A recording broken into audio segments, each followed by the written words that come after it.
Pada video ini akan membahas tentang transportasi bertenaga listrik di Indonesia. Tonton videonya sampai selesai ya.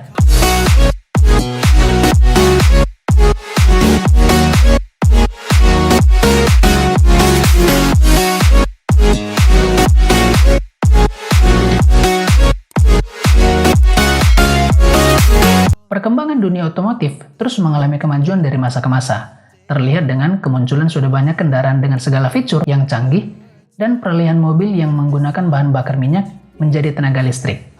Mobil listrik adalah mobil yang digerakkan menggunakan tenaga listrik yang disimpan di dalam baterai. Sebelum dibahas lebih lanjut, sedikit saya akan mengawali dengan membahas sejarah mobil listrik terlebih dahulu ya. Awal terciptanya mobil listrik dimulai dari tahun 1800-an, yaitu pada tahun 1832, Robert Anderson menciptakan sebuah mobil roda 3 yang menggunakan tenaga listrik berasal dari baterai. Temuannya ini dianggap sebagai mobil listrik pertama di dunia. Pada tahun 1881 sampai 1882, mobil listrik mulai berkembang dan diproduksi oleh 3 orang berkebangsaan Prancis, yaitu Charles Gentaud, Émile Faure, dan Nicolas Revard, berhasil membuat mobil listrik yang diberi nama La Triboulet.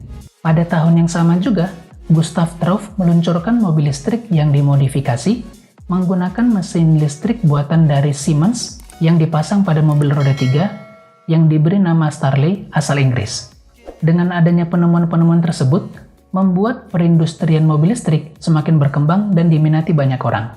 Kemudian, pada tahun 1908, menjadi awal meredupnya bisnis mobil listrik karena munculnya mobil Ford Model T yang harganya jauh lebih murah dari mobil listrik dan jarak yang ditempuh mobil Ford Model T pun lebih jauh dibanding mobil listrik. Apalagi pada masa itu, mobil listrik masih terkendala dengan masalah lamanya waktu pengisian ulang baterai, terbatasnya infrastruktur pengisian ulang baterai, ditambah lagi dengan murahnya bahan bakar bensin yang digunakan mobil Ford Model T dan pembangunan jalan raya yang menghubungkan berbagai negara di bagian Amerika, sehingga semakin membuat tenggelamnya perkembangan mobil listrik ini. Namun, setelah 40 tahun kemudian, mobil tenaga listrik kembali dilirik oleh beberapa produsen. Tahun 1988, salah satu produsen yang mengembangkan mobil bertenaga listrik adalah General Motors, yang dipimpin oleh Roger Smith bekerja sama dengan AeroVironment California, membuat prototipe mobil listrik pertama yang diberi nama AV1 dan mulai diproduksi tahun 1996 hingga 1999. Pada tahun 2003, General Motors memberikan pernyataan tidak lagi memproduksi mobil listrik AV1. Tapi, beberapa tahun kemudian, Tesla Motor yang dipimpin oleh Elon Musk memperkenalkan mobil tenaga listrik yang bernama Tesla Roadster pada pameran internasional atau show bulan November di San Francisco. Mobil karya Tesla ini merupakan mobil sport bertenaga listrik pertama di dunia dan dibanderol mulai dari $98.950 pada saat itu. Sejak itu, negara-negara di dunia pun mulai melirik dan menyadari pentingnya listrik sebagai bahan bakar kendaraan, mengingat penggunaan bahan bakar fosil yang perlu dikurangi. Selanjutnya, bagaimana perkembangan transportasi bertenaga listrik di Indonesia? Di negeri kita sendiri, pengembangan mobil listrik menggunakan tenaga listrik dimulai sejak tahun 2012 pada masa pemerintahan Bapak SBY. Pengembangan mobil listrik tersebut dipelopori oleh Bapak Dahlan Iskan yang saat itu menjabat sebagai Menteri BUMN. Beliau kemudian meminta kepada Ricky Elson, seorang anak muda Indonesia yang memiliki keahlian di bidang motor listrik, untuk mengembangkan mobil listrik buatan Indonesia. Hasil kerja Ricky Elson ini menghasilkan mobil tenaga listrik yang diberi nama Selo, dan Ricky Elson juga berhasil membuat mobil Tucuksi yang telah dipamerkan pada saat KTT APEC di Bali tahun 2013. Dari kerja keras Ricky Elson tersebut, membuat nama beliau disebut sebagai pelopor mobil listrik nasional. Namun ternyata, tidak lama setelah itu, pembangunan mobil tenaga listrik di Indonesia mengalami masalah dan harus berhenti karena dianggap telah merugikan negara. Selain itu, mobil listrik juga tidak lolos uji emisi pada saat itu. Bapak Dahlan Iskan sendiri saat sedang menguji Tucuksi dari Solo menuju Surabaya mengalami kecelakaan. Mobil listrik Tucuksi kecelakaan di Magetan saat sedang dikendarai oleh Bapak Dahlan Iskan karena mengalami masalah pada sistem pengereman. Saat ini, pada masa pemerintahan Bapak Joko Widodo, pengembangan mobil listrik mulai dibicarakan kembali.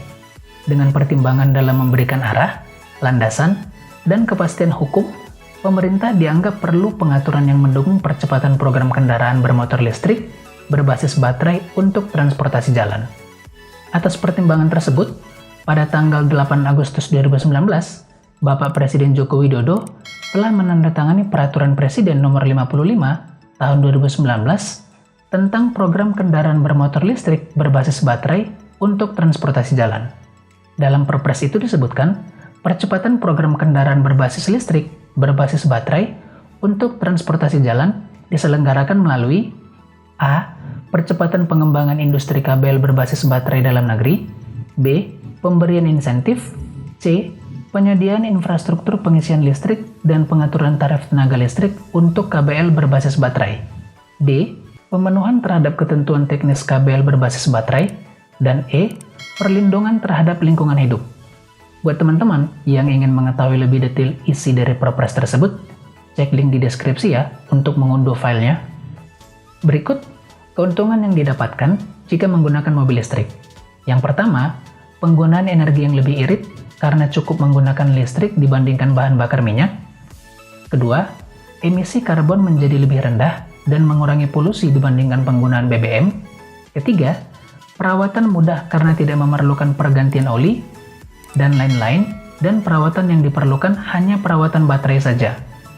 Keempat, memiliki intelligent transport system karena kendaraan ini bisa melakukan pengereman sendiri jika terjadi tabrakan. Adapun kekurangan dari penggunaan mobil listrik, yang pertama, jarak tempuh masih terbatas karena keterbatasan penggunaan baterai.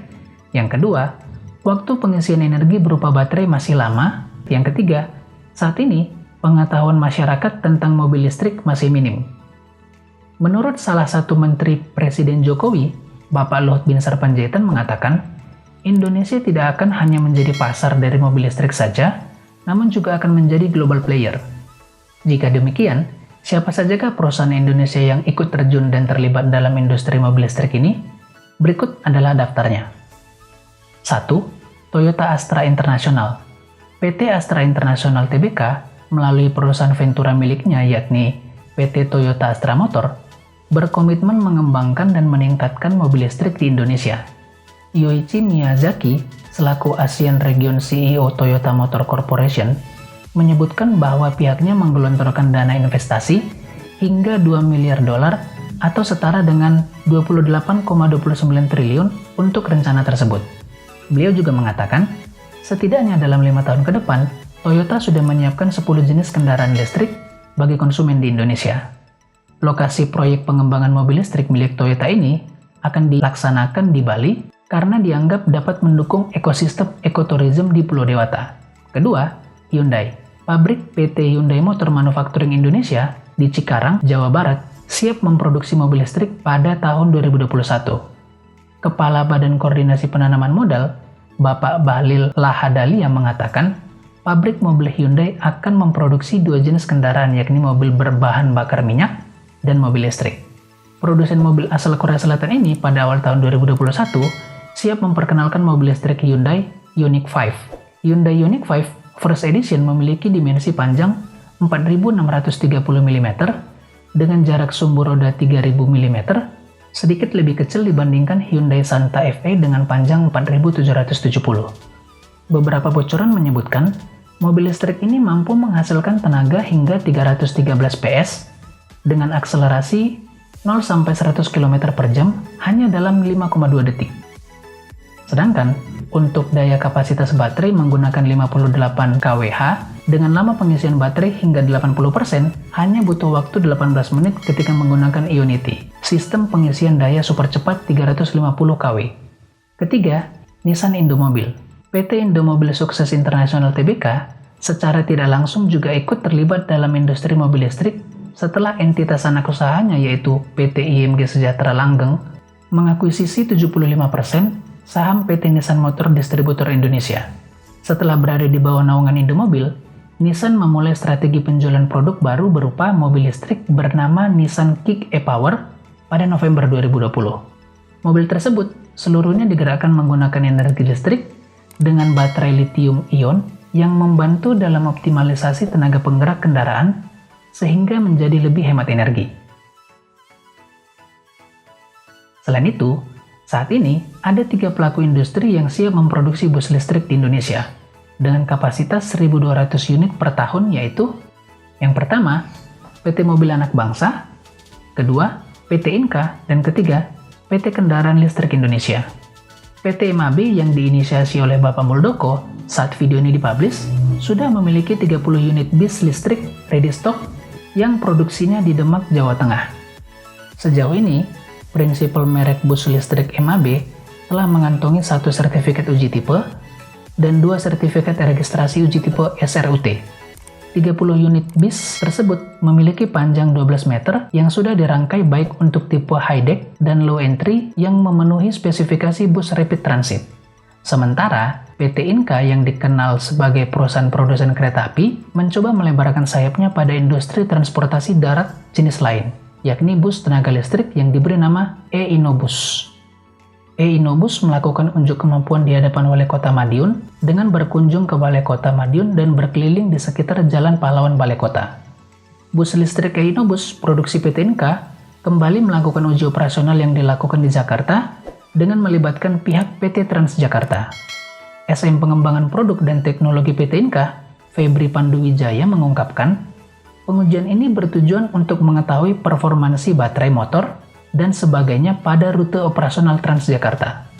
PT Inka berencana memasarkan produk bus listrik e-Innobus untuk area dalam negeri seperti PT Transjakarta dan untuk area luar negeri seperti Democratic Republic of the Congo yang tertarik dan telah mencoba produk ini. E-Innobus termasuk bus medium dengan panjang 8 meter dengan waktu pengisian daya sampai penuh diperlukan sekitar 3-4 jam, serta jarak tempuh sekali charging 200 km, kecepatan maksimum mencapai 90 km per jam, dan tingkat kebisingan pada bus listrik jauh lebih baik jika dibandingkan dengan bus diesel. Di sisi lain, perusahaan transportasi seperti Jawatan Angkutan Motor Republik Indonesia atau yang biasa dikenal Damri akan mengubah armadanya yang masih memakai mesin diesel menjadi bus listrik. Beberapa waktu lalu, Damri melakukan uji coba bus listrik untuk mengetahui kecocokan bus listrik dalam operasional Damri. Uji coba yang dilakukan nantinya akan difungsikan untuk bus bandara dan bus Transjakarta. Damri melakukan upgrade pelayanan dan inovasi, khususnya operasional bus listrik yang dilengkapi dengan protokol kesehatan diantaranya pemasangan plasma cluster, global positioning system, kamera CCTV di bagian dalam dan luar bus, serta sistem pembayaran non-tunai untuk meningkatkan pelayanan Damri dalam menjalankan usaha yang berkelanjutan dan ramah terhadap lingkungan. Selain dari perusahaan yang saya sebutkan tadi, bisa jadi nantinya akan ada lagi perusahaan lain yang akan tertarik sebagai produsen transportasi listrik ini. Kita lihat saja ya perkembangannya seperti apa. Bukan hanya berfokus pada mobil atau bus yang menggunakan tenaga listrik saja, bahkan sepeda motor sudah mulai dikembangkan dan diproduksi menggunakan tenaga listrik.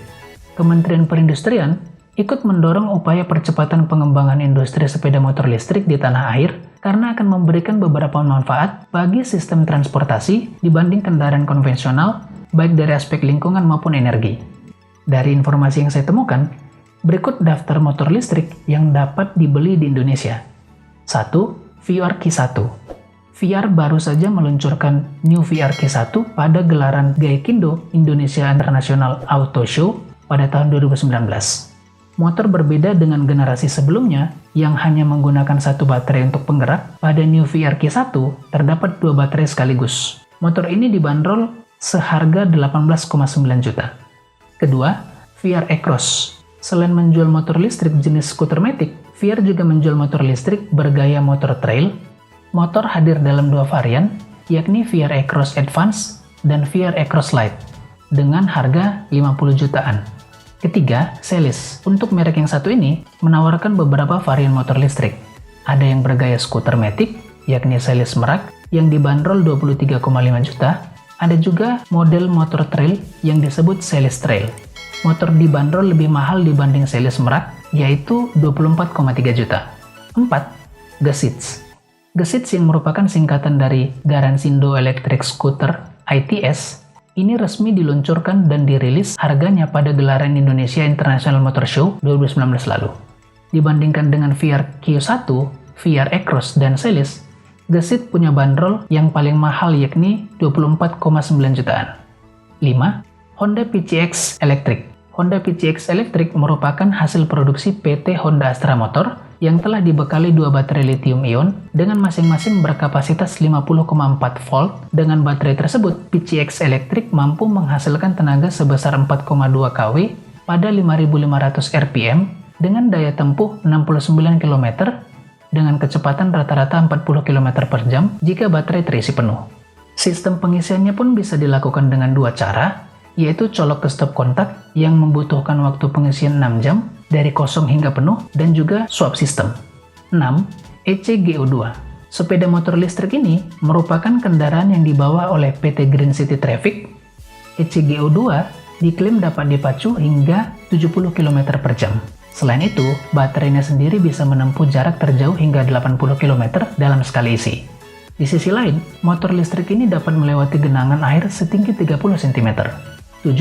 Zero Motorcycle. Bukan produk asli Indonesia, tapi sudah bisa diperoleh di sini.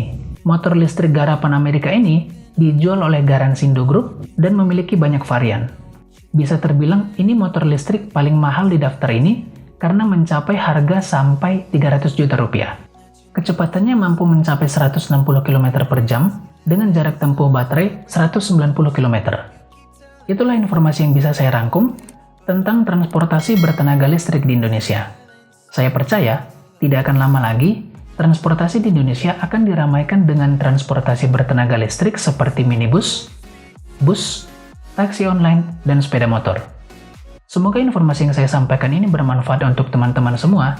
Cukup sekian dan terima kasih sudah menonton video ini. Sampai jumpa pada video selanjutnya.